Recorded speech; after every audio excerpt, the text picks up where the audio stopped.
they were feeling low. Life's a grind, man, it was moving slow. Tired of the struggles, tired of the fight, they turned to the meat and it felt so right. With steaks on their plates and the grill fired up, they found a new rhythm and filled their cup. Joy started flowing, laughter's out of sight. Now they're living loud, embracing the night. Yeah, they went full carnivore and the joy has begun. Sickness and gloom like shadows they run. With every bite taken, they're feeling so great. Sharing their message, they just can't wait. So tune in, my friend, each Wednesday night. Join Real Talk with Brian and Johnny. What a sight. Oh, what a sight.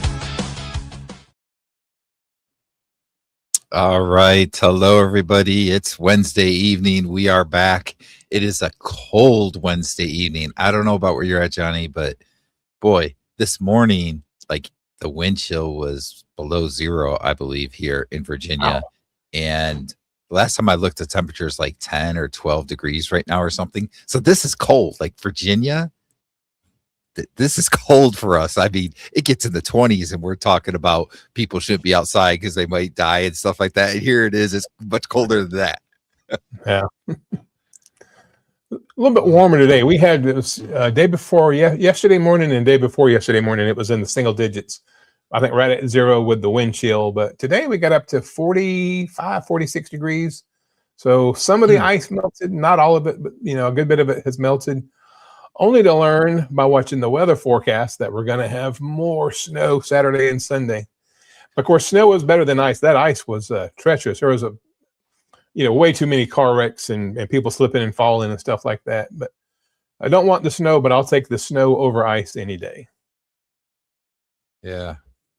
So my road did get plowed today. They came down with a couple of trucks, took them quite a bit of time, and it's decent. Yeah. It's still a little rough, but it's decent, I guess. It's drivable and stuff. So that's nice. And yeah, I'm not sure about us yet for this weekend. Like one forecast will say, yeah, we're going to get like 6 to 12 inches of snow. And then the next forecast, like, oh, we might get like an inch. And then the next time they're back at like 6 inches again. So I don't know if we're going to really get snow this weekend or not. It might stay more south of us. We'll see. But yeah, we might get snow again too. And it's been so cold. Like, I'm just not used to this in Virginia. This is the kind of weather we had when I lived in Michigan. And I am not used to that weather anymore. Okay, let's say hi to some people that are in the chat already here. Linda is here. Hello, Linda. Hey, Linda. Running Tap. And so, this is funny because I never knew your name. I'm guessing that's Jeannie, or is it Jenny? I'm thinking Jeannie. But I know somebody that spells it somewhat similar, and it's Jenny, Jeanny. But it could be Jeannie. So I don't know. I hope I'm saying it right by saying Jeannie. But hello, Jeannie. I see you're in Australia. I remember you saying that before. You're from Australia. I noticed the other day they were talking about like record heat waves there. So we're over here talking about how cold it is. And she's probably like, oh, it's too hot. Let's see. DC, Wisconsin is here. Hello. DC. And Rick is here. Hello, Rick. Hello. In Miami. I think it's colder in Florida right now, too. So Miami might still be 60, 70, somewhere in there. But I think most of Florida got a little bit colder here the last couple of days, too. Yep. Paul is here. Hey, Paul. Hello, Paul. Bacon Runner in Maine. I'm talking about cold. I can just imagine how cold it is in Maine. They got a lot of snow up that way, I believe. Like a lot of snow. I could be wrong, but that's what they saw. Yeah. And you want to talk about cold and snow. Lance in North Dakota. I think that's Minoy, Dakota? North Dakota? I don't know. But yes, it's got to be cold and snowy there too, I'm sure. Heather in Newfoundland, Canada, another spot that's even colder. Some of you are complaining how cold it is. It is probably even colder for all these other people. I'm sorry. Yeah, really. I'm not sure. Let's see. What does Paul say? My Blood glucose level. 7-day. Okay, because he says later 7 days. So my Okay. 7-day blood glucose level is 96. Congratulations, Paul. Good job. Awesome. All right. We are pretty much caught up on comments. Okay, Heather, so tonight we got Heather Sugar Free. Did you see that? Heather Sugar Free. That might just be on mine. I don't know if you can see it. yes, 804 Heather from Newfoundland, Canada. Oh yeah. Okay, I see. Yeah, I missed that. Yeah. Yep. And Susan's here. Oh, Susan. Yep, Susan just dropped in Cool from beans. upstate South Carolina. Hmm. So there you go. Hey Susan. All right. So topic tonight, carnivore and mental health. So dive into this topic, talking about how carnivore can potentially help with mental health, and talk a little bit about, as Johnny said in one of his videos earlier today, how it used to be more of a taboo subject, but it's more and more people are talking more about mental health. And yeah, I think this will be a good topic for us. Yeah, Susan's talking about the snow. She's heading for Friday night and Saturday, so she's down by you, right? Yeah. She's in the upstate of South Carolina, so yeah, she'll probably get more than me, but yeah, pretty close proximity as a crow flies. yeah. So yeah, that will definitely be fun. Or not. All right. Yeah, or not. So, Johnny, you want to get us started like you usually do with our topics, mental health tonight? Sure. So, I mean, everybody, well, not say everybody, most people that go on carnivore, if you follow all the carnivore influencers like Brian, myself, people like us, Rick, everybody, we talk about the physical benefits of going carnivore. And I would say for the overwhelming majority of people that go to a ketogenic lifestyle, which carnivore is just the most extreme ketogenic lifestyle, but ketovore, carnivore, everybody's looking, well, most people are looking to fix back pain, joint pain, lose weight. Maybe they have heart issues like AFib, like Brian had and I have. Maybe they're trying to reduce blood pressure. All those things that's kind of top of mind when you think about the carnivore way of eating, the carnivore way of life. But I think an underappreciated benefit for a lot of people, and this is something that I think as we continue to promote this as a community, it can help draw people in that maybe wouldn't normally consider this type of diet or this way of eating. And it's the mental health aspect. Brian has talked in the past, he had some mild depression, maybe not debilitating, but mild depression. And he's noticed since he went carnivore that's gotten better. Myself, I suffered from a very, very, very dark depression. Now, to see me, I would smile, laugh, cut up, make jokes, but I just hated being alive on the inside. And when I went carnivore, I wasn't expecting that to get better. I never gave that 2 cents of my time. But having gone carnivore, and even though it was well documented, I've slipped and fallen many times, my mental health now was probably the best it's ever been. And we had a young lady that was in our comment section, I think towards the end of last year, maybe September, October, who actually had like anorexia. She suffered from a true eating disorder. And when she went carnivore, it brought her relief from that. We know people, most of us, if you've been in this community for any length of time, you know people who have really, really had a tough time with anxiety levels being through the roof all the time. And they go carnivore and they cut out the carbohydrates and the ultra processed food and the seed oils. And it's like magic, that gets better. So there are people out there right now who have low body fat.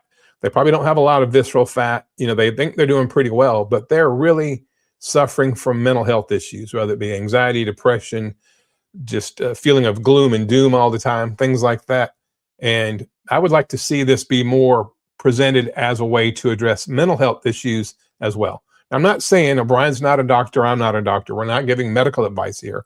But everybody in this chat, I believe somebody, or maybe yourself, has had some increase, or not like myself, a dramatic increase in your mental health. And so we're just going to talk about that, Brian. We're going to bring it to the forefront. I did some research on the internet before we went online, and I'll talk about that as we go as well. Okay.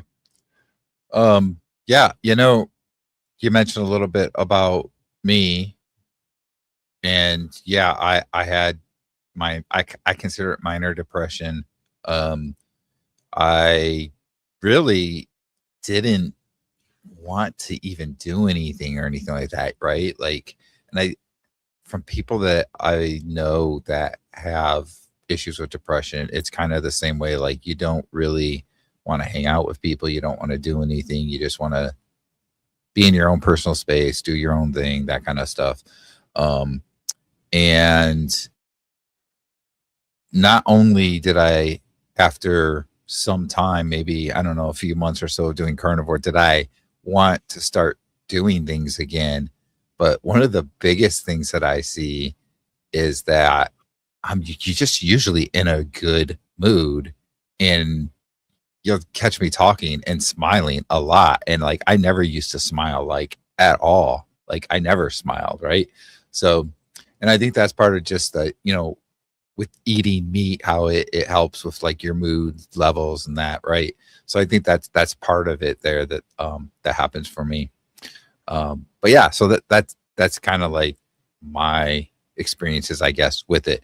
Now, I do have some family that I know that has struggled a bit more with depression.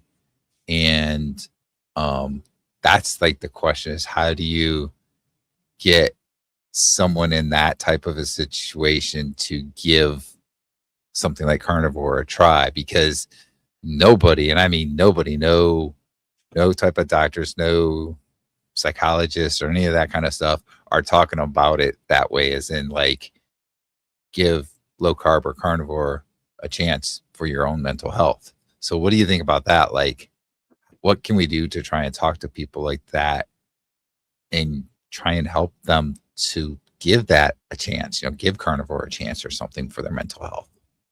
Well, Brian, you bring up a great point when you say that doctor, psychiatrist, even when you go to see a like a dietitian or whatever, professional medical professionals out there, I'd be willing to bet overwhelming majority of mental health professionals have no idea that what we take in our diet, the things that we take in our body, has a direct effect on our brain chemistry, which is sad. I mean, it's so sad that they study what pill for this, and I've been in the EMS business off and on for almost 30 years. And I've been to a lot of, I don't want to say the word where young people or middle-aged people, even old people can do harm to themselves. We'll put it that way. And I've never been to one, 100% of the time, every time they're on multiple antipsychotic, antidepressant medications, without exception, the attempts and the successful ones. Never been a single one that wasn't on at least 2 or 3, like a cocktail of medicines to try to help their brain work better, to help their mood. Well, there's a lady, and you guys might be familiar with this person, Dr. Georgia Ede, E-D-E. She's a Harvard-trained psychiatrist. She's got over 25 years of clinical experience, and she specializes in a nutritional approach to mental health. She published a book January 30th of 2024, so almost exactly 2 years ago. And the book was published by a company called Balance. And her thesis is, and she's done 25 years of research on this, so her, what she has discovered, what she has learned, and what she is trying to share the message by writing books, is that the chemistry of our brain is directly affected, like every other cell in your body, by what goes into it. And her thought is, and I'm reading, I did some research online. This is from Grok AI. I asked about mental health and the ketogenic diet, or ketones for mental health. And I'm just going to read just a little bit here. And this is from Dr. Georgia Ede's book. Now remember, she is a Harvard-trained doctor. And she says the core premise is that food is the most powerful way to influence brain chemistry, since that's where neurotransmitters and other brain chemicals originate. They start off, from the foods that we eat. And this is often more effective than medications for issues like mood swings, anxiety, depression, attention deficit disorder, food obsessions, and cognitive decline, Alzheimer's, dementia, things like that. And so at least there's one person out there, and it's really hard to poo-poo her or say she's a quack or she's a an internet doctor or whatever. She's a Harvard trained. She still works at Harvard as far as I know. But she talks about when you fill your brain with carbohydrates and you develop insulin resistance, what happens is that the glucose from the carbohydrates cannot get into the cells of your brain because of insulin resistance. So essentially, your brain cells begin to starve. And maybe they have peaks and valleys with energy, no energy, energy, no energy, as you transition, into the point where you have insulin resistance.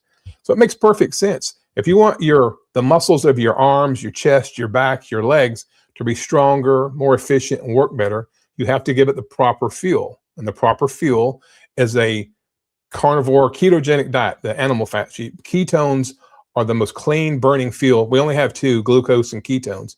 And glucose, when it burns, you have oxidation. So you have oxidative stress in every cell. When you have ketones fueling your muscles, your brain, your eyes, all parts of your body, there's no oxidative stress. So it's a very clean burning fuel. So there's a whole lot of science that goes into this. Now, for those of us like myself who suffered from debilitating depression, not so much anxiety, just depression.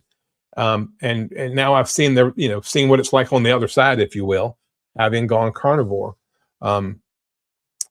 Look, I haven't read the book. I probably should buy the book and read it. I've got like the cliff notes from the book from Grok today, but there's a lot of science to this. This is not coincidence, and it's not the placebo effect. There's real science behind the mitochondria within your brain cells and the energy that your brain cells can use, and what you put in our body, like any other cell in your body. And so I'm hoping that these kind of things can get out, because I think we talked about being shut in, Brian, with the ice and the snow and everything, and not being able to get outside and do things. Well, people like myself who used to suffer from really bad depression, this time of year when it was rainy and not a lot of sunshine and I was stuck inside was almost overwhelming. And now that I'm carnivore and I'm going through the ice and the snow and everything, I don't know, it doesn't bother me. It's an inconvenience. I don't like it, but I'm not upset about it. I'm not depressed about it. I know the sun will rise again, and eventually I'll be able to get outside and do my sprints, for example. So that's a very long-winded answer, but that's just what I'm thinking. Yeah. I want to talking about the cold and the ice. I'm bring this one comment up from Lance. 7 degrees now. I remember he's from North Dakota. He's in North Dakota. 7 degrees now, and it is absolutely beautiful. Sunday morning was minus 27. So being above zero is great now. Wow. Right. Minus 27. That right there can mess with your mental health. Like you were talking about. Okay. So there is another thing I was thinking here while we're talking. So I have brought up the idea of, there's not a lot of people talking about and so forth, but I remember hearing before that back, like, I think it was the turn of the century, like early 1900s, there were doctors out there that were treating mental health with low carb diets. So there actually has been times in the past that doctors have been, doing that. Here's something else that Lance brought up. I want to bring in here. There's no money in medical to help mental issues with diet. Same with any disease. No diet recommendations because it doesn't make the medical profession any money. Yeah, that unfortunately that's definitely true.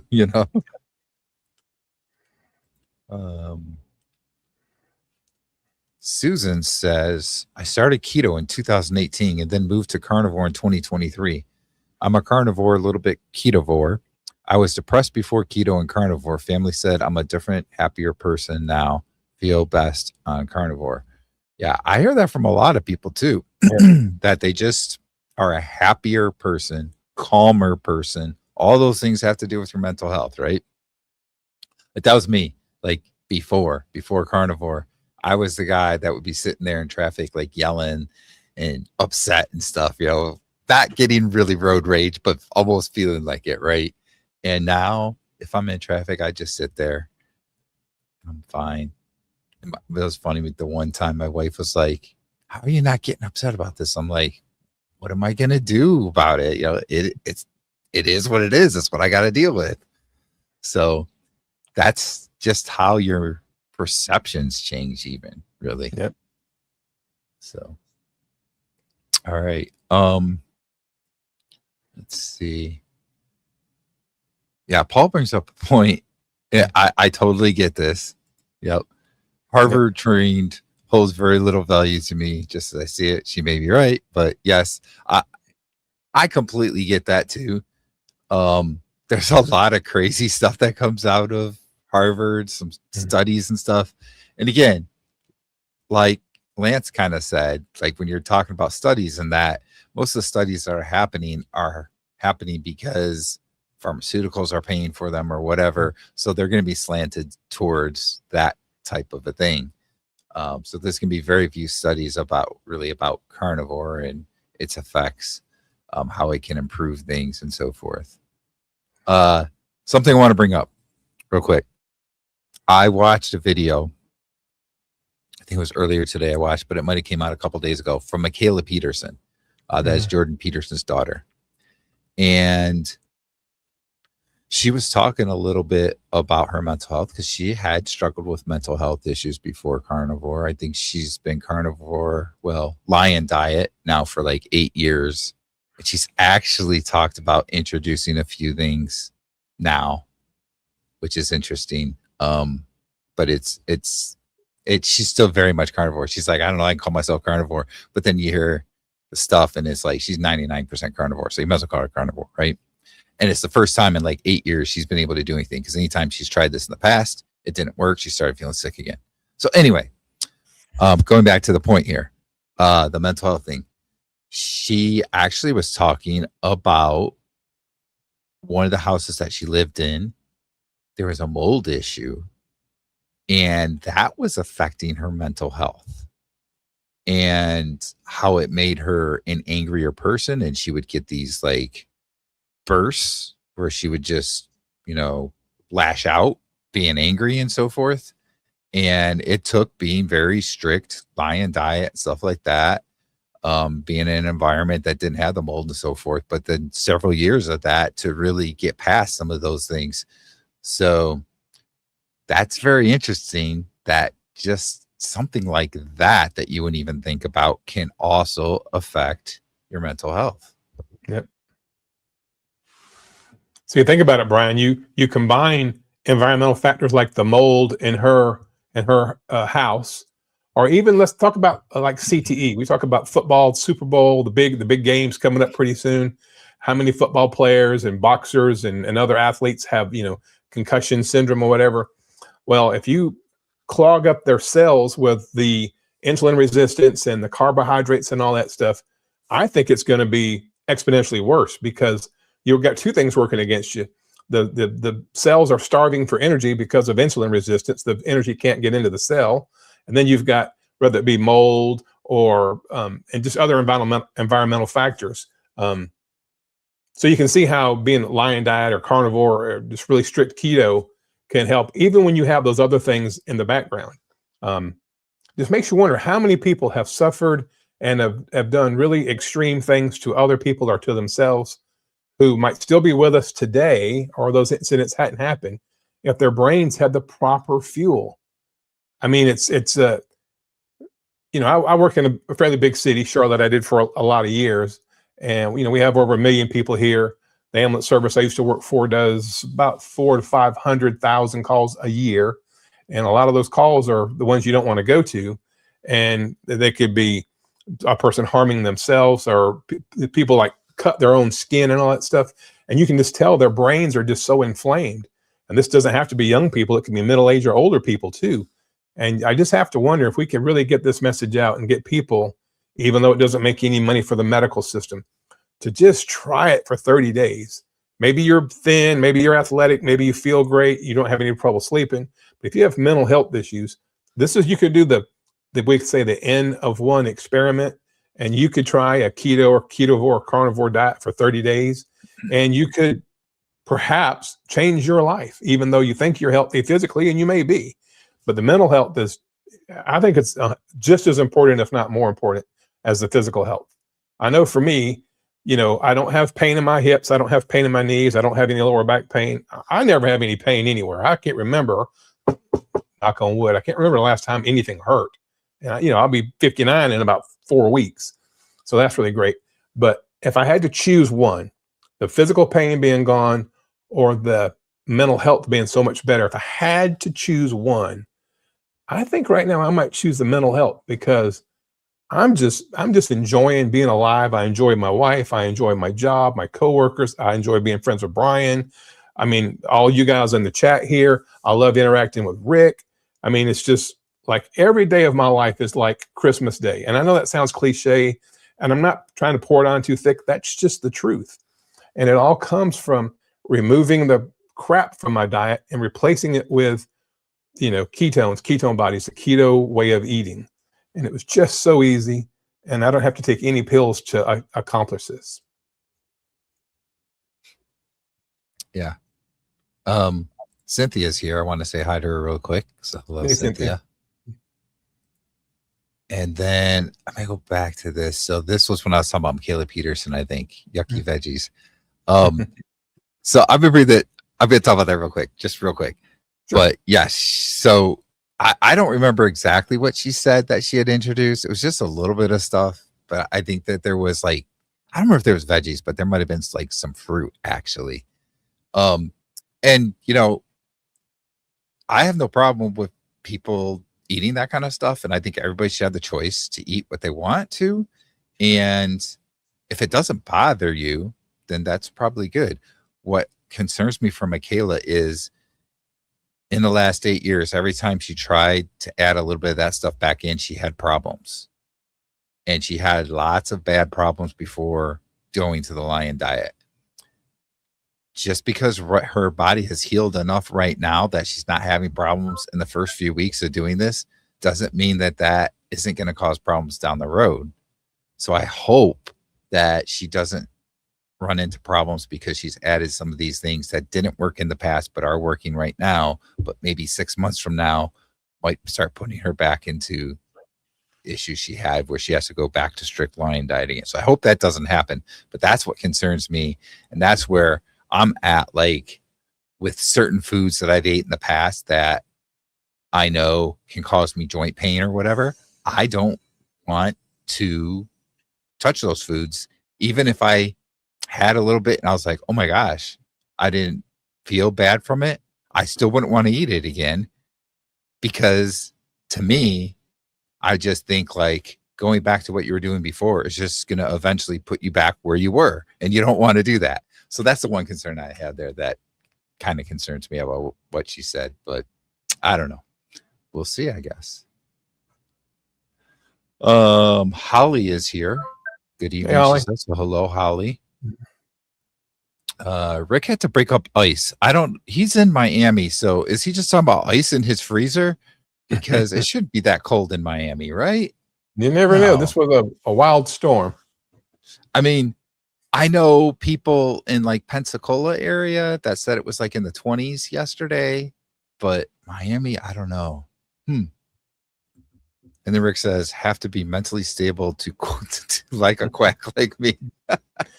Rick has talked about on his channel, Rick has talked about the house that Rick lives in is an older house, and it's not always completely waterproof with all the hurricanes down there. And I think I've heard Rick say that he thinks there's mold in the house that he's living in. And the best of my knowledge, outside of some sinus problems that Rick has, that aren't really that big of a deal, I don't think, to Rick. And Rick, you can comment on this. I don't mean to speak for you, but Rick has never really had mental health issues, and he's been around that mold. I wonder if Rick ate the standard American diet and lived in that house, would he have a lot of, or some similar episodes that other people have? The fact that Rick is so unbelievably healthy, because for 40 plus years, he's eaten a proper human diet. He, gives his brain and his cells everything they need. Is that almost like a suit of armor, if you will, even though Rick's living in a house that he has said he wants to do a lot of repairs to it, or maybe get a different house. I wonder if he was on the standard American diet, would he be a lot more sick than he is, if he were just doing the standard American diet instead of his 40 plus year carnivore diet? Yeah. That's a good question. Okay, so something I wanted to bring up while we're talking about this topic is not just carnivore, how it can really help you with your mood and your depression, if you have depression, that kind of stuff. But another thing that seems to be really good for it is getting sunlight, right? And I talked about in the past, like the early 1900s, where they were treating with a low carb diet. Well, they also used to do at like the hospitals, they used to have time where the patients would go outside to get sun, right?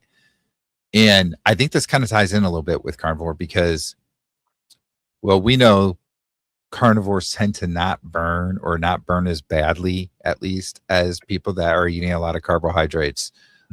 But my own experiences as well is that your vitamin C levels within your body tend to go up. Your absorption is better when you're not eating carbohydrates. You're just eating a low carb carnivore type of diet. So what are your thoughts, Johnny, about like the whole thing with vitamin C and how it seems like that helps with mental health, and also it kind of goes together, I guess is what I want to say, together with eating a carnivore diet because you're restricting carbohydrates. Right. Well, Brian, you said vitamin C, but you talked about the sun. Did you mean vitamin D? I'm sorry, vitamin D. Yes. See, I can't even count. I can't. My alphabet's all messed up. Vitamin D. Yes. I'm sorry. Well, you know, people talk about cold and flu season, but I read a research paper and it was very complex. If you ever read an actual research paper, if you're not in that line of work, it's kind of hard to read. But my takeaway and the synopsis at the end was that cold and flu season, a lot of it has to do with the fact that our vitamin D levels, which for the most part are pretty low anyway, plummet in the wintertime. The sun is not out nearly as long, and depending on where you are in relation to the equator, the sun doesn't get as high in the sky.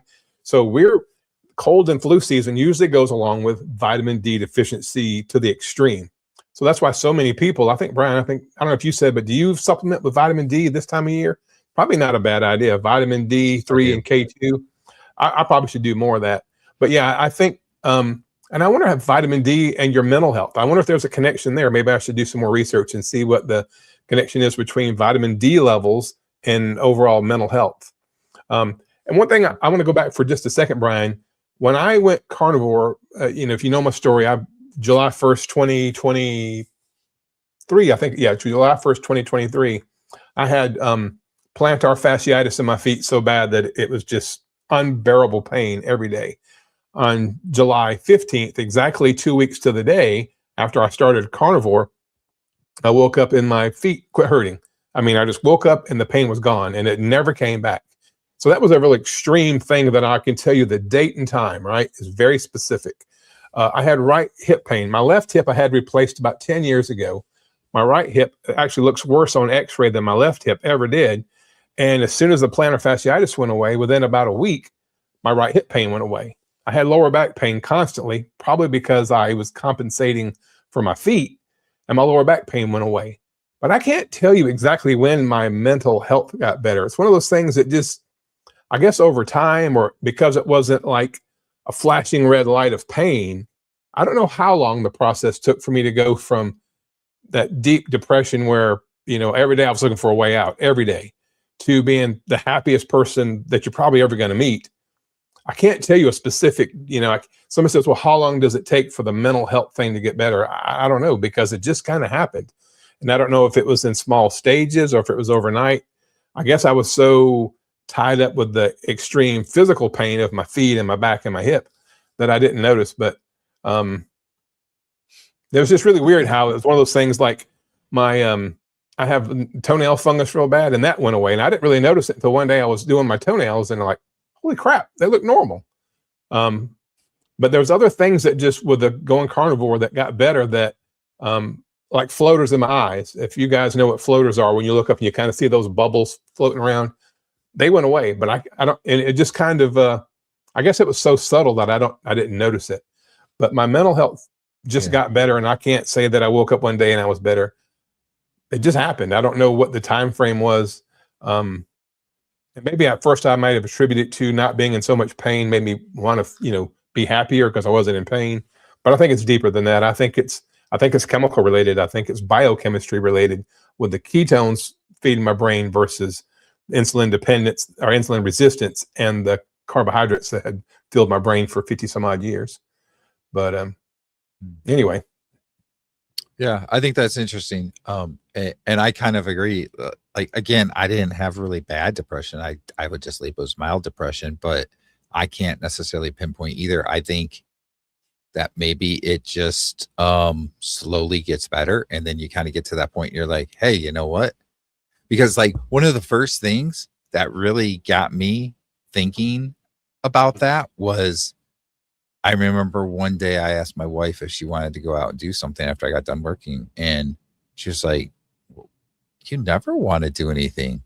Like, why do you want to do something? And I'm like, oh yeah, And then I slowly, like probably somewhere around the first year or so on the carnivore diet, I slowly had people tell me, you know what?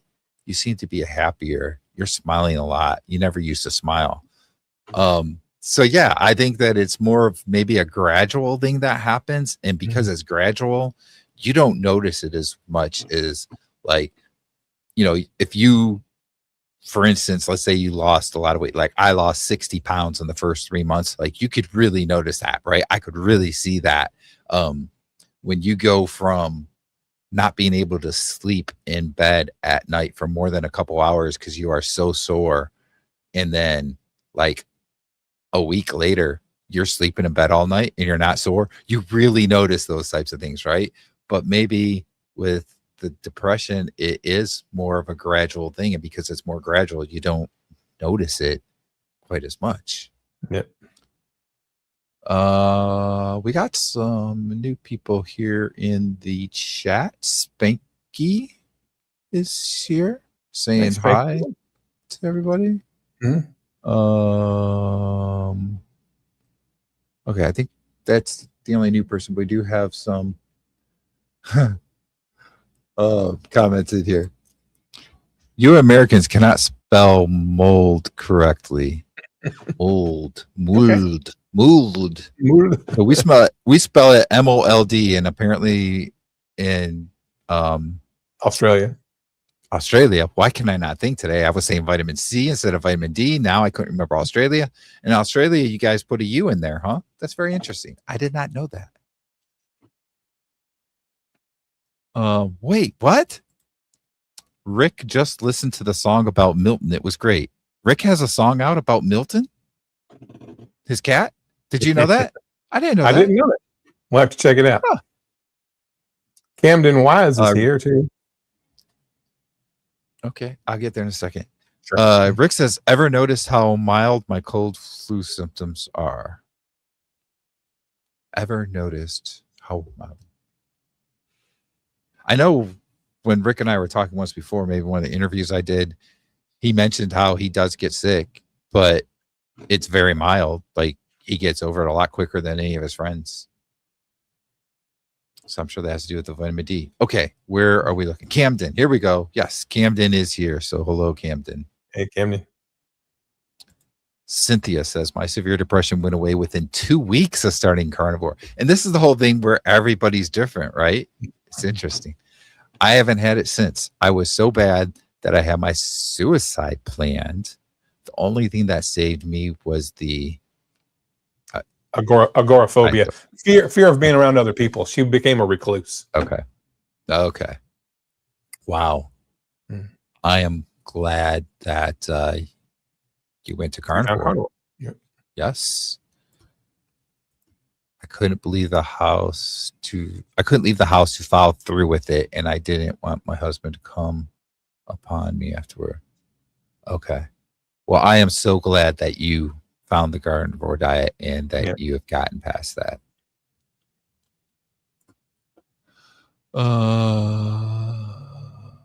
Wow. Paul's blood glucose level is now at 74. He's doing ideal.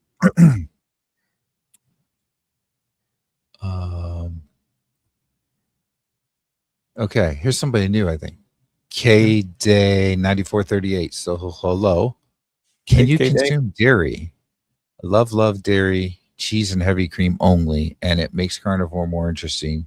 But why is it selling me after 30 days only? So yeah, I will say that there's a lot of people that seem to get stalled with eating cheese and dairy. So you have to be careful. Johnny, do you have any more experiences with that you would want to add? Yeah, I eat cheese probably here lately a lot more than I should. I miss pizza. Pizza was one of my, I ate pizza probably 3 times a week before I found carnivore diet. But I found that I can get some mozzarella cheese, the real stuff, and put it in my frying pan and kind of let it melt down in the frying pan and get me a couple of pepperonis and kind of brown those in the frying pan, put them on the cheese, and then kind of fold the cheese over on it. And it's cheese and pepperoni, so you kind of get that pizza sensation. And I've been doing that a lot lately. So the cheese is an Achilles heel for me as well. I have heavy cream in my coffee every morning, about a tablespoonful. I have 1 cup of coffee, a tablespoon of organic heavy whipping cream. And I probably, there for a long time, I was really, really concerned about my weight. I kept looking for that number on the scale, and that was my validation. But really in the last couple of months, I guess it's because this time of year or whatever, I hadn't really thought about the scale a whole lot. I mean, off and on somewhat, but I just feel so good. And when I decide to get back and cut or try to go leaner again, I'll probably cut out the cheese and stuff. But right now, when it's 10 degrees outside and there's a foot of ice on the ground and I can't do anything, having that little treat, if you will, of cheese and carnivore or heavy whipping cream in my coffee, it's okay. Now I do have a thing, and this has actually gotten better. Speaking of Caleb Peterson and things getting better, used to, really within the last couple of years, when I would eat cheese, any kind of cheese, cheddar, American, whatever, as long as it was real cheese, I would get phlegm in my throat a lot. It would last about 30 minutes. I would clear my throat almost constantly. And it would go away after about 30 minutes. But I've noticed in the last probably almost year that I can eat cheese now and I don't get that histamine reaction, because that is truly a histamine reaction. Some people are allergic to some of the casein in cheese or whatever, and I was kind of mildly, but because I've cleaned my diet up so much and I've done so well, not perfect, but pretty well, now I can eat cheese and I don't get that histamine reaction. So, you have to decide, would you want to cut out the cheese, maybe cut it out for 30 days and see if the scale moves, if that's what your primary goal is, to see that scale move. Cut the cheese out, cut the heavy whipping cream out, and see how it goes. But I'm carnivore, and carnivore comes from it. I mean, cheese comes from an animal. Heavy whipping cream comes from an animal. If you mix your heavy whipping cream long enough, it becomes butter, right? That's what butter's made out of. And I do eat a lot of butter too. I eat an absorbent amount of Kerrygold salted butter. I eat a stick of butter a day, every day.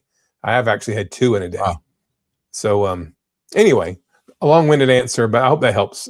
You can consume dairy. It's still considered carnivore. No one's going to come and put you in jail because you have a little bit of dairy. Just know that it could stall your weight loss. Yeah.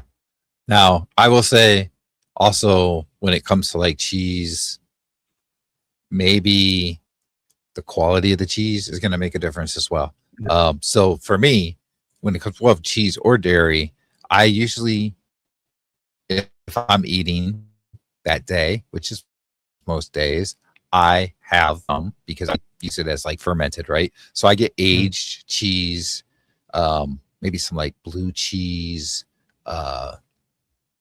Trying to think, I've had like, I can't remember how to pronounce it. Gruyere cheese. Did I pronounce that correctly? I think maybe, I don't know. But so those are some cheeses. Dairy wise, I tend to go with just a little bit of goat yogurt, and I'll do kefir, like whole milk kefir. So I'll do some of those things, just a little bit though. I don't do a lot, just a little bit. And I think because that they're more high quality cheese, not like the typical cheese you're going to buy at the grocery store, that makes a difference as well, I think. So let's see where we are at. Okay. Barbara made the song about Milton. We were talking about the song earlier. And Oh, by the way, Thomas is here. He says there are like 3 Hey, Thomas. songs about Milton from Grandma Crochet Corner. So hello, Thomas. Good to see you again. Yes, Barb is a wizard at making songs. She made one of my career today. Cool. Where are we? Rick says that he eats cheese and yogurt daily. I'm thinking it's fairly similar to what we do because I know Rick does fermented foods. And then here's another question from K-Day. Do you think when insulin resistance, when my insulin resistance is better about a year from now, dairy will not stall me? I don't know. I think everybody is kind of different. Some people I have heard say they don't have any issues at all with eating dairy, and then other people say they do. So, and I think, again, like I said, the quality of it might make a difference. Says he has the same issue with the phlegm and dairy that you were talking about. Go up one comment, Brian, to DC, Wisconsin, 842. That's a great point. Yeah. Dairy has lactose, which I think is a sugar. I've been thinking it's the sugar that stalls people. It turns into glucose. Because it could knock you out of ketosis. It could knock you out of ketosis if it's high enough, and if you eat it often enough or whatever. I think maybe he's right. I didn't even think about that, but DC's got a great point there. There is milk sugar, lactose, especially like in whole milk or things like that, or whole milk cheese. Your body treats it as a sugar because that's how it gets metabolized, and so that could be part of it. I still think if you keep your carbohydrate intake below 20 grams a day, you're probably fine. But really, all you can do is cut it out and see. Go try 2 weeks, abstain from it for 2 weeks, and see if the scale starts moving again. I don't know what part of the world you're in, but like for me, I enjoy sprinting, jumping rope. And if you can be more active and just, hate to do a whole calories in, calories out thing, but you can be too sedentary. If you can get up and move, especially after having a meal with a dairy in it, try to go up and down some steps, do some squats, do some wall sits or push-ups or whatever, and see if that helps, help burn off some of that lactose that's in there. Yeah. And Paul says cheese and yogurt raise his blood sugar, and that's probably for what you're talking about with the lactose. Yeah. Mm-hmm. Rick, you won't cut the cheese much on carnivore unless you're eating cheese, because I have had that happen before where I've eaten certain cheeses and I have had some farting issues from it. So yes.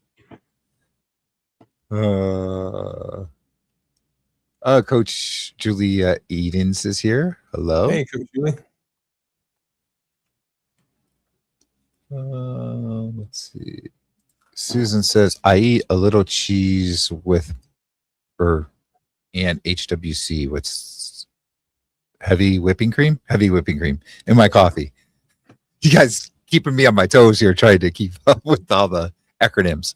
I started back having dairy in coffee 2 months ago. I think it stalls me, but I'm enjoying it right now. I'll probably quit it in another month or two.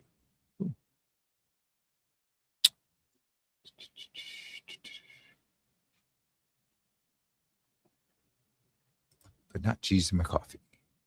Yeah. Does anybody put butter in their coffee? Has anybody had what they call it bulletproof coffee?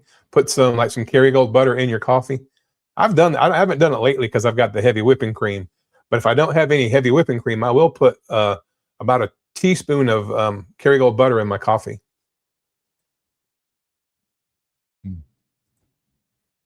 Camden says, I allow dairy and have a glass of whole milk at dinner every day. It's what ChatGPT called a finisher, which helps put a period at the end of the eating day, at least for me. DC says Carb Manager gives yogurt 8 grams of carbs.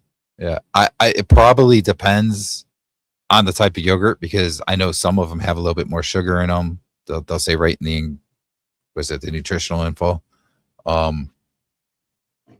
The one that I can't remember the brand name, but it's a It's a goat yogurt. It's pretty clean. It's not too bad. I think it's like 2 grams of carbs. And of course, I take just a little bit, so it's not even a full serving. So yeah, that's interesting though. Heather says that she uses her keto mojo meter to check if certain foods knock her out of ketosis. Maybe that could help you decide what to cut. That's a very good point as well. Great point. Thanks for that, Heather.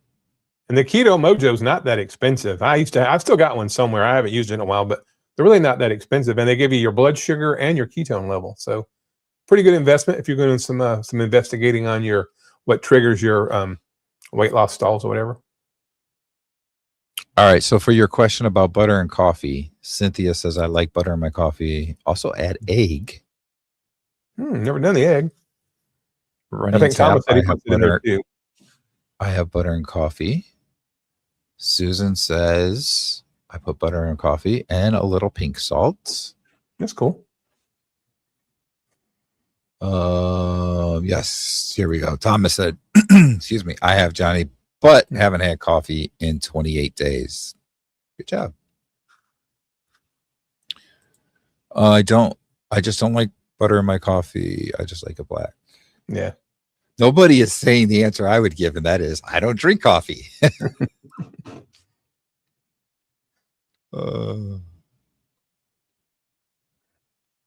I only drink coffee when it's cold. I can't drink coffee in the summertime. I'm too hot natured, but I'll drink it in the late fall, winter, and the early part of the spring. But once the weather warms up over about 75 degrees, I'll cut coffee until the next fall. So this doesn't necessarily have anything to do with coffee, just yogurt, but I love Sigis. That must be the brand, vanilla yogurt, and I mix in frozen blueberries. And then back to the coffee. I can't wait to try butter in my coffee, but don't know why I haven't gotten around to it yet. This helps. All right, there we go. Rick is like me. I never drink coffee. There you go. Rick and I. Running tap needs coffee. I have had one coffee in 3 years. So Spanky doesn't drink it. Good job. Cynthia, I am like Johnny. I only drink it during the winter. It warms me up. That makes sense. I mean, it's hot. Yeah, makes sense. Coach Eden says, I wear a ketone monitor that I got for free to try. I am usually like 1.5, high 2.7, but it's not the food that impacts it most for me. If I'm stressed, I will not ever register one itty bitty number. You know what's interesting? I have never tested my ketones, but there are times I can know when I am like really deep in ketosis, just from my breath. You get like that. Yeah. That. I can't even explain it, but it happened to me earlier because I'm currently in the middle of a fast and I hit long enough that I got really deep into ketosis that I could tell it in my breath. The other thing I can also tell is on my Fitbit, my heart rate. I was just sitting there watching TV, about it's like an hour or so before our live stream. And I looked down and my heart rate was like 56. When my heart rate gets really low like that, that typically is another sign of me being in pretty deep ketosis. And it's usually when I'm good 24 hours or so into fasting. So that's how I've known for myself, at least. Susan says, back to coffee. I stopped drinking coffee 2 years ago. But like Johnny, I like a warm cup of coffee in the winter. And Linda asks Thomas if he has noticed any benefit from not having coffee. I'm interested to see what he says. Yeah, me too. Yes, DC, this is probably the reason why I don't drink coffee either. Have to stay away from coffee because it's caffeine with AFib. Before I was on Carnivore, one time I was out of town and we were working long hours, worked overnight, and it was during the day and we were still working on stuff. I drank a couple cups of coffee and fairly quickly went into AFib. That was the last time I had coffee. Last time I had it. So yes, That's I just want to say for the record, I drink decaf coffee because everybody knows I'm in AFib. There you go. So Johnny would give up coffee, the AFib would go away. So I did switch to decaf. I have a Maxwell House decaf, 1 cup every morning. But then I say I'll go probably by around March. I'll quit drinking it. I'll try to use. I got one of those big cans, so once it's gone, I'll stop for the year. And even when I stopped last year, the AFib didn't get any better or worse. But I do use the decaf in hopes that maybe it'll help. But anyway. So Camden says, excuse me, I have to share about putting a little salt in whipped cream. I make it out of heavy cream with a little tiny bit of stevia powder and vanilla. I tried a pinch of salt and it tasted caramely. Interesting. And where was it? Linda had asked about if Thomas has seen any benefit from his coffee.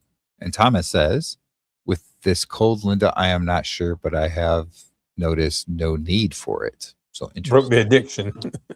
Maybe it hasn't been long enough to really know yet. Yeah.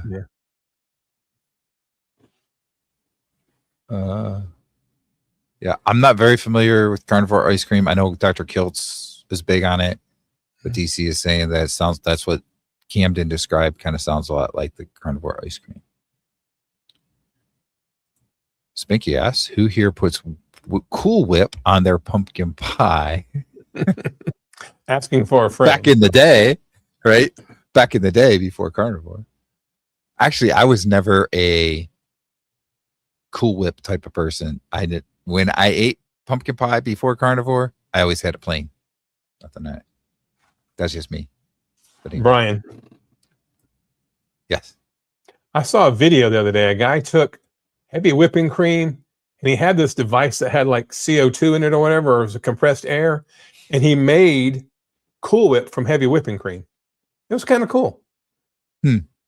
Yeah, so he kind of made homemade, so you didn't get the sugary stuff. It was made just out of heavy whipping cream, but he was able to, infuse it with air or whatever, and was able to have whipped cream, if you will. Which I thought about trying that because I use the heavy whipping cream anyway, so we'll see.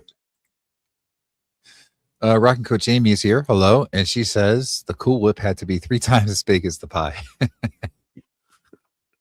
That's me. So I was talking about my heart rate, right? And like when I getting really deep into ketosis and it's lower, Rick, his heart rate is often below 60. So there you go. And yes, Rick is like a machine. When you've been doing carnivore so long, it makes you like a machine. Very good. Okay, we're caught up on comments again. Cool. It's been an hour already too, so we got about 30 minutes left. Do we want to get back into our talking about mental health topic here? Well, have we kind of covered our bases, or are there more pieces that we want to talk about? I will say one more thing. A lot of the patients that I encounter in my day-to-day work are dementia and Alzheimer patients. Some are in their late 80s, and I don't know that that's unexpected, but I've had a lot in the last year that were around my age, Brian. One guy who was a year older than me, and he had full-blown Alzheimer's, and we took him to a memory care area locally, and it was just a memory care, like nursing home. And outside of every person's room, they had a collage of pictures. So as we're taking this guy into his room, there was a collage of pictures of him and his son and his wife and his daughter, a bunch of different pictures up there. And as we rolled in, he said, "Hey, wait a minute. I know those people. That guy's just like me. He loves to go fishing." And it was a picture of himself. And it was so sad. And I read his medical stuff, and he had diabetes, of course, but he wasn't a real big guy.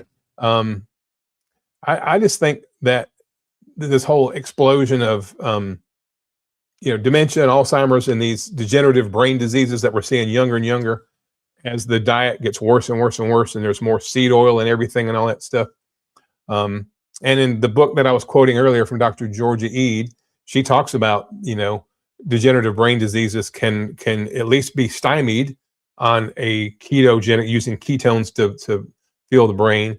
But there's a doctor, I think his name is Dr. David Diamond. He's actually down in Florida. He and a business partner has bought a nursing home. And fact check me on this. I may be paraphrasing some, but they bought a nursing home, and I think they had 4 or 5 patients in this nursing home down in Florida that were in the memory care area. He put all 5 of them on a carnivore diet. All 5 of them went home. All 5. The oldest one is like 90 years old. Actually, and the last I checked, she works part-time at the nursing home as the receptionist now. So this is more than just being in a better mood and stuff like that. You start, and everybody in this chat probably knows somebody, or you know somebody that knows somebody that has Alzheimer's or dementia or has been affected by that in some way, right? I mean, it's so prolific now that most people know somebody that's got dementia, or they know somebody that has dementia and Alzheimer's.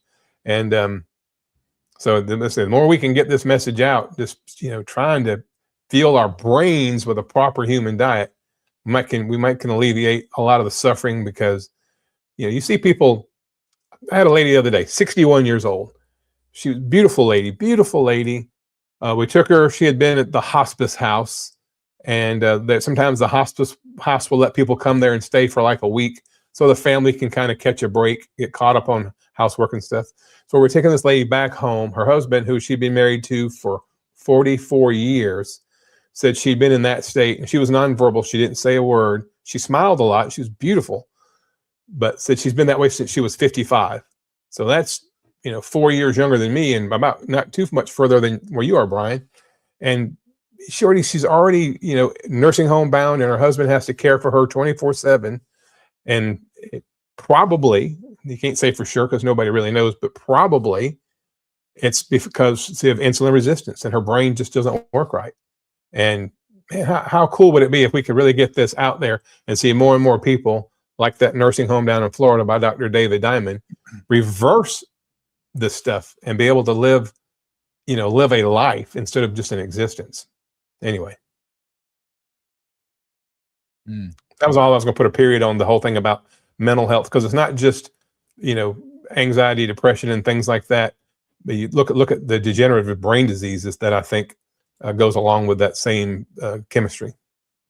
Yeah, that's great that you brought that up, because we didn't even really talk about that at all, like Alzheimer's and all that.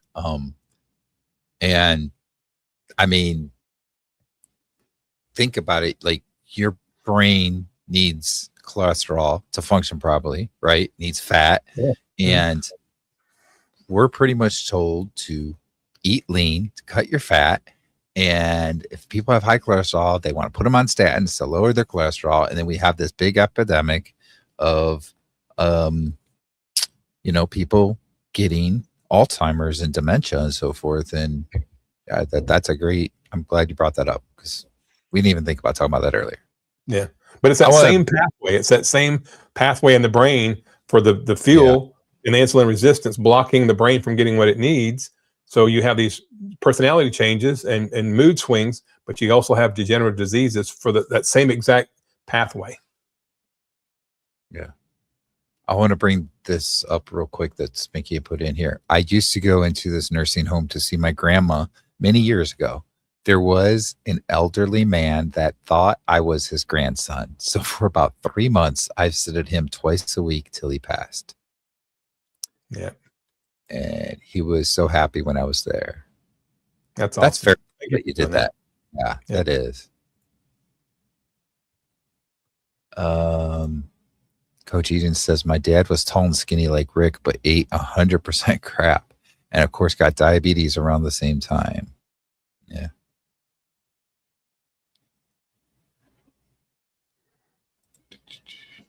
My ex-husband said his mother ate ice cream every night, was very small in weight, never had weight issues, but developed insulin resistance to Alzheimer's to death at 80. And I think the rest was cut off. It says, but the Alzheimer's was, maybe there's another comment coming I don't see yet. Yeah. Maybe. Yeah. I'll wait for it. But yeah, that's definitely a huge thing that we just completely didn't talk about for the first hour. Yeah. That has to do with mental health, you know. Mhm. Dementia is a big thing. Oh, here we go. But Alzheimer's was for 40 years of her 80. Mm. She never recovered. Wow. Wow. Could you imagine that? Half of your life having Alzheimer's, dealing with that. That's wow. Yeah. My grandfather on my mom's side had Alzheimer's, and that was I think he only had it bad at least for a few years, like maybe 3, 4, 5 years or so. But my mother had to deal with that, right? He was in a nursing home, but it was very difficult for her. And as being a younger kid, it was difficult for me to watch because, like, the way that Alzheimer's can affect you, a lot of people tend to get angry because they're so confused and stuff like that, right? And there were times that he like didn't remember her, know who she was, so then he would get angry and start yelling. And yeah, it's a very bad disease that really not only is it a mental health disease, but it can affect other people's mental health that are trying to take the care for those people. So Right. all right, and we look like we are caught up on comments. Well, Brian, I want to change the subject to something a little happier, a little more. I noticed this last week, and I forgot to mention it. You got a haircut. I did. Yeah, you had it last week too. I just now hit me. I said, "Well, he had a short hair last week. I thought you were going to let your hair grow out for one of your daughter's weddings." Yeah, so that was the thing, right? Like, was it like November? I think. I had asked her about her wedding, which is coming up in May, and she said, "Yeah, let me see your hair grow out, see what it looks like." Now, my hair has been short like this ever since like my freshman year of high school. So when I was like 14, 15 years old, right? So I was like, okay. So I started letting it grow out. I got through some of the beginning annoyances with it, and then as it just continued to grow out, it just was getting worse for me. Very difficult to deal with. Like, I'd wake up in the morning, it was just all over the place.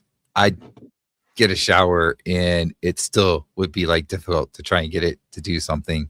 And it was really thick, I guess. Like, I don't know how to explain it, but when you're used to having your hair short like this, it's hard to get used to it. And there was just like, so I guess about a week and a half ago or whatever, I was like, "So you sure you still want me to have my hair like this?" And she's like, "No, you know what? You can cut it. I think it'll be better short anyway." So I was like, "Yep." Like the next day, I cut it off. So I'm back to how I normally do my hair, and I don't plan on letting it grow out again. And I'll say my other daughter, so I got 2 daughters, and they're both getting married this year. One in May, and the other one's in November. And my other daughter, like a few weeks ago, I was FaceTiming with her, and she saw, and I think it was like towards the end of the day, so the hair was kind of getting a little bit messed up. And she saw me, and she's like, "You know what? After your other daughter's wedding, don't want to say any names, but after her wedding, you can go ahead and cut your hair because I don't want your hair looking like that for my wedding." So yeah, I'm done with it. Go back to the short hair. Oh, let's see. Look who's joined us. Yes, there we go. I knew I saw something. Greg, how are you doing? Greg. You know what? I should announce this real quick. Why not? Greg and I are doing a live stream next week. Johnny and I will be here Wednesday night, like we always do, 8 p.m. for Real Talk, 8 p.m. Eastern time. But next Thursday, so the day after, at 8 p.m. Eastern, Greg and I are doing a special episode of the Low Carb Football Party Super Bowl edition. We're going to talk about Super Bowl, teams are playing, our picks for it, but we're also going to talk about what are some really good foods to have on the Super Bowl Sunday, whatever, foods that are healthier foods for you. And what you can do if like you're going to a party and you know that there's gonna be bad stuff there, how you should prepare yourself and all that kind of stuff. So we're gonna talk about that stuff in live stream. But I'm looking forward to that because Greg and I haven't done a live stream in a long time. So that's gonna be pretty cool. So next Thursday. So next Wednesday, check out Johnny and I again at 8 p.m. Eastern. And then Thursday, check out Greg and I. Greg, it's great to see you, buddy. I watched a couple of your videos today. If you guys haven't checked out Greg's channel at My Weight Loss Life, that's him on YouTube, check old Greg out. He went through a very tumultuous time, I guess, last year. His daughters got married. He and his wife had lived in the same house for many, many years. They ended up selling that house, built a new house to be closer to their kids. And his wife got a different job. He got a different job. And all of that, his mother-in-law passed away. His mom passed away. So he had just a lot going on. And he openly talks about he kind of fell off from the plan of eating. He's more ketovore than carnivore, but he's pretty close to carnivore. And so he fell off and he kind of got some of the health issues that came back that he'd pushed off before.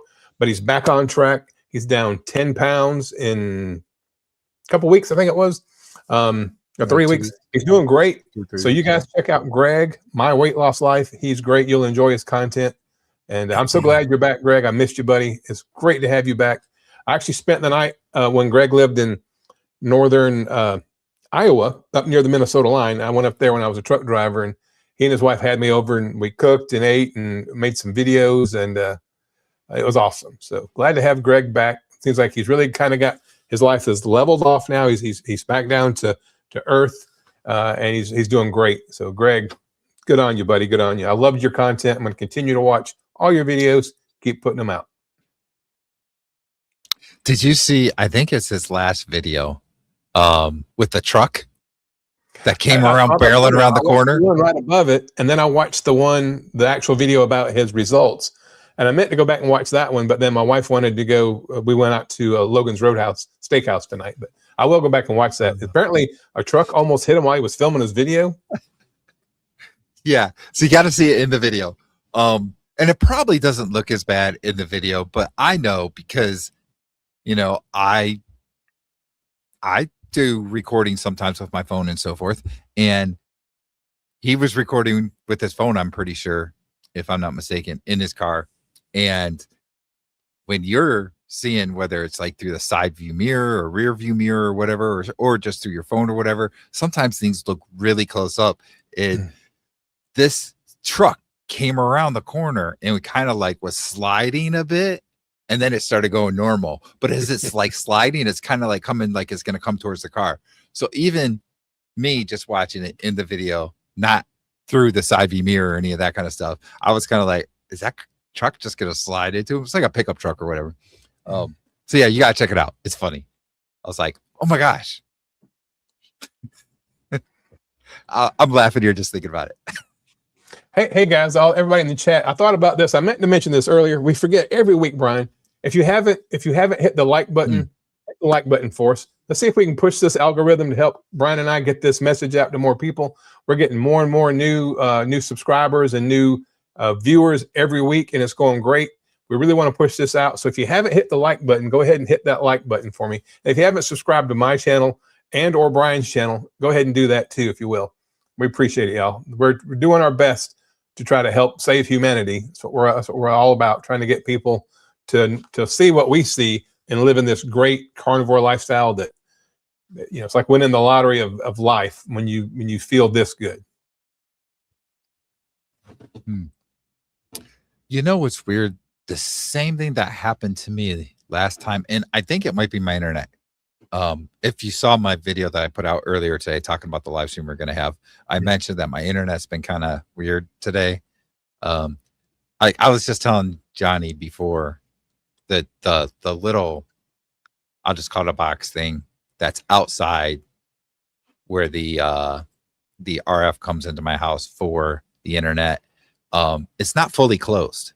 It's kind of opened, and I think maybe there's some water getting in there, and there's like electronic equipment in there, which is probably not good. So my internet has been like iffy, and I don't know if I've dropped in and out or anything today. I apologize for that.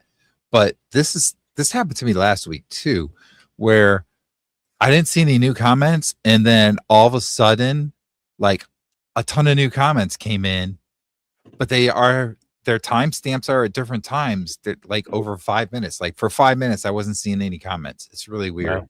So now I got to try and catch up on comments again and see where I was. Let me see.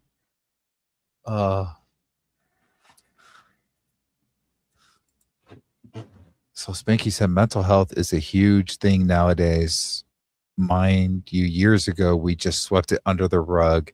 Now, if you're suffering, it's okay to ask for help and reach out. I did. I was diagnosed with severe PTSD. Yes.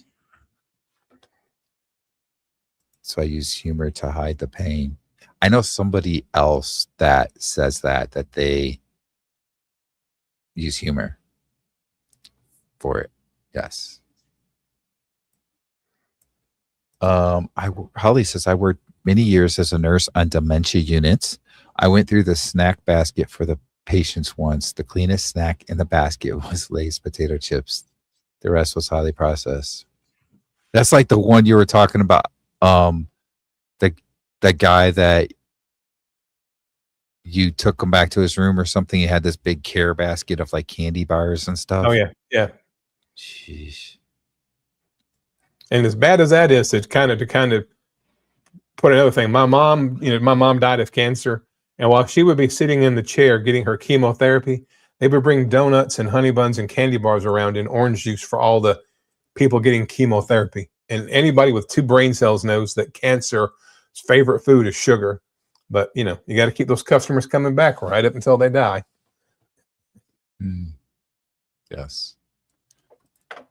K-Day asks, do you two notice hair nail growth with carnivore after a certain amount of time? I have. I don't know maybe so much about the hair thing. Maybe yes, like on top of the head, not necessarily, but like the mustache beard thing. I will say this, for my entire life, my entire adult life, I basically only had to shave about once every 3 to 4 days or so. And at some point, since going on carnivore, and I can't really tell you when, it's one of those things again that you just don't know exactly when, but at some point I started noticing I pretty much shave every day or maybe every other day. And I'm talking about, like in here, because obviously I keep this trimmed, but like in here, I have to pretty much shave more now. So I have noticed that kind of hair growth. And definitely the nails, like trimming my toenails a lot more often than I used to. So that I have definitely noticed. How about you, Johnny? Well, I've got like most guys, I got a bald spot up there. I don't know if I'm leaning down, but it's probably 50% grown in, which is amazing. I mean, I'm not that vain. If my hair, if it got real bad, I'm just going to shave my head and be the Mr. Clean look or whatever. But it started growing back in. So that, plus I noticed when I was very unhealthy, when I was 350 pounds, my legs just below my knees, between my knees and say the tops of my feet, it was as slick as it could be, not a single hair to be found anywhere. And now that I've gone carnivore and lost weight and started working out, my legs are getting hairy again. You would expect a man, to have a hair on his legs, but so I did grow hair on my legs. I've suffered terribly from nail fungus. You assume it's something you picked up in the yard or whatever. Who knew that nail fungus has something to do with your diet? But when I went carnivore, all 10 of my nails got clean, got better, got thinner, got normal. And to Brian's point, I'd have to, manicure them pretty much. But I tried every topical remedy in the world for that nail fungus and nothing worked. I went carnivore, and probably within a month, probably 6 weeks, my nails became normal, healthy looking toenails. So I hope that helps. But yeah, there's a guy, if you're familiar with the movie that's coming out, the documentary, Healing Humanity, The Power of Proper Human Diet. Adam, who was like the filmer, the photographer, or whatever of that thing, he had like completely gray hair. And I think he's a little bit younger than us. I think he's late 40s, but his hair had gone completely gray. Well, he's been carnivore for, I think, right at 3 years now. And his hair is like dark brown. All the gray hair got replaced by normal dark hair. So he went back to his original hair color just from eating a proper human diet. So that was pretty cool. Yeah. Adam Lacey, his last name, Adam Lacey, that's his name. Yeah. Adam Lacey, yes. Yeah. Yes. Greg says, yes, just like old times. For those of you that don't know, Greg and I used to do a show called The Low Carb Football Party, which was a live stream that we did. This was a couple years ago, I guess, when we did it. So you should check out on Greg's channel, My Weight Loss Life, or my channel, Wick Goes Carnivore. You should check out some of our old episodes. I know Greg probably has it as a playlist too, but I have it as a playlist that says Low Carb Football Party or something like that. And you can see all of our old videos. What else did I mark? Here we go. Susan says dietitians and nursing homes need an education on the ketogenic diet. They don't get it. My daughter's in nursing home due to her health and weight. She's keto, trying to reach them slow learners. Yeah. Yeah. Yeah, that is definitely true. So here we go. Amy said, I created a carnivore YouTube calendar where I manage all live streams. I put both your channels on it for this time. Thank you. Thank you. Amy. Appreciate that, Amy. Amy was on, she was a guest of ours 3 or 4 weeks ago. She was on the channel with us. She's awesome. Yeah. She's so awesome. Yeah. She does AI. She does the like the cartoons or whatever, the song, and then the avatars of people. And I think it's just a little business she does. So check out Amy on her channel and look at some of the neat things she does. She's very unique in what she does. And a quick shout out to Thomas, Target Prime Rib. He does some really cool stuff on his videos too, with music and stuff. So don't want to leave anybody outside. Everybody here's got a really good channel, but those two just stand out tonight for some reason. Yep. Spanky said, yes, I have noticed my nails grow way faster lately, especially on my hands. Yep. Camden, love hearing on the various carnivore videos about people recovering from depression, anxiety, sometimes pretty quickly, just from changing from the sad diet, no pun intended, to carnivore. Yeah. Yeah. Then that's an appropriate thing now. Sad diet. Now we know why they call it the sad diet.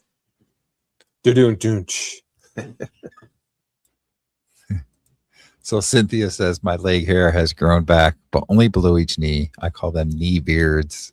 And yes, I do shave them.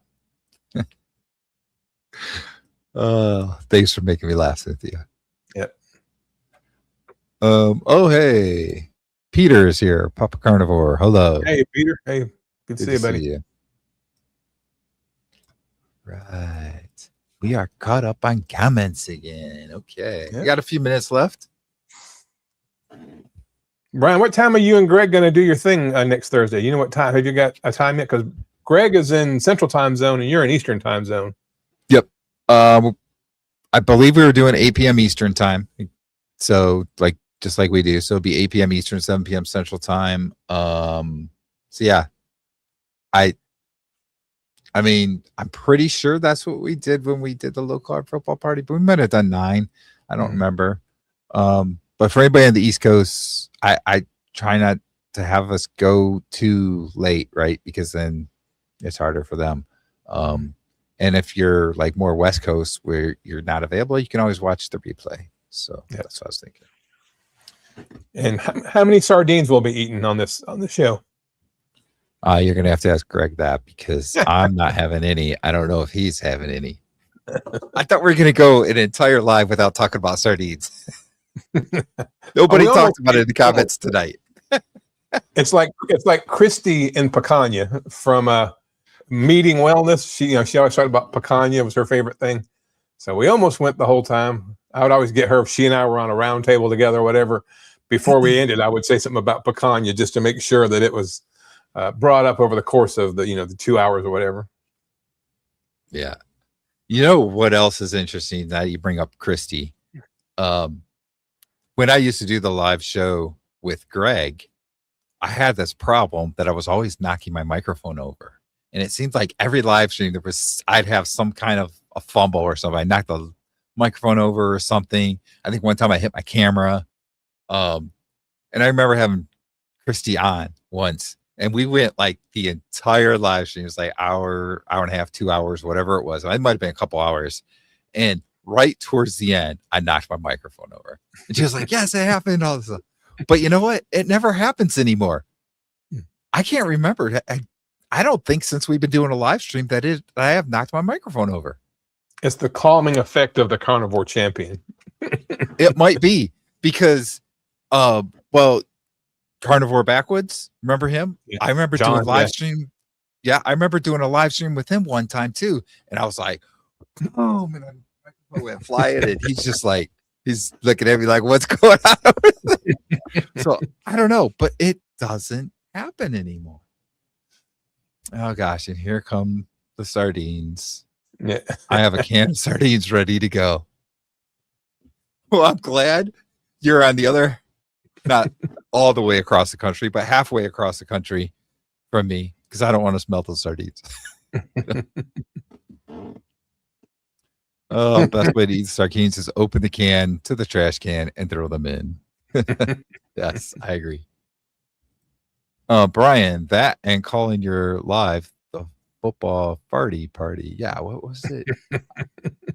That was one of like the biggest bloopers ever that I did. So I used to be good at bloopers. I just don't do them anymore. I guess I got better at this. Now that I say that. Well, actually, I did bloopers earlier. I was called vitamin D, vitamin C. So there was that. But one of our episodes that we did live streams, like in the first 10, 20 seconds or something, I'm like, welcome to the low carb football party instead of party. And oh my gosh, we could not stop laughing for like 2 minutes. We're just laughing about it and stuff. People are probably joining the live stream and they were like, what is going on? Like, I'm not going to watch this. You guys are just laughing. It was crazy. But yeah, I don't do that kind of stuff anymore. We'll take it. Maybe that's just like being on Carnivore for a longer period of time. You don't make as many mistakes. I don't know.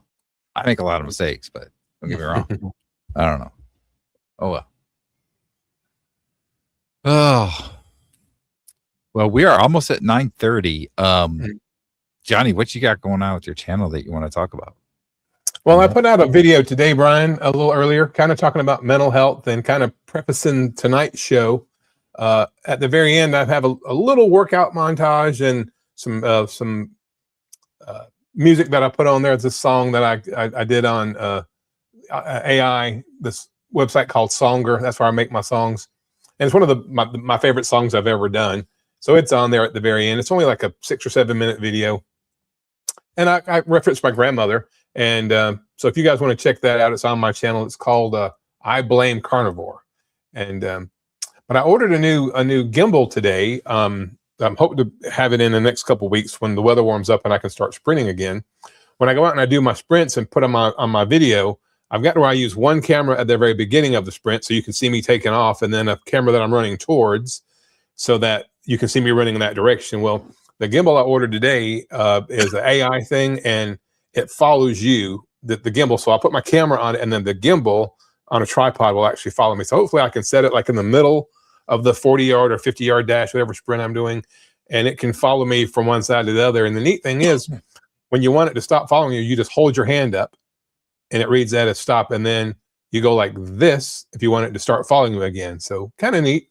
Hopefully it'll come in pretty soon, and then when the weather warms up, I'll get back outside doing some sprints, and I'm pretty excited to have a new toy to play with. Hopefully it'll work out pretty good. It's only $100, but we'll see. We'll be back tomorrow. We'll be back next Wednesday, obviously, for our show, and then I'll watch you and Greg on Thursday. I do know that one of the quarterbacks, was it the Patriots? Are they playing? Are they one of the teams that made it to the Super Bowl? Yeah, you can tell I'm a huge football fan. I know he's won the Super Bowl. But the quarterback for the Patriots is actually a Charlotte native. That young guy played football here in Charlotte. Derek May. Yeah. So he's from Charlotte. So that's pretty cool. Yeah. I heard a story where the last time he went to the the only time that he's gone to the Super Bowl was when Carolina Panthers were in the Super Bowl. Yep. And it was at the same stadium that the Super Bowl is going to be at this year. Isn't that something? That's a cool story. And now he's going to be playing it, and he's like, what, 23 or 24 years old? Crazy. Yep. Pretty awesome.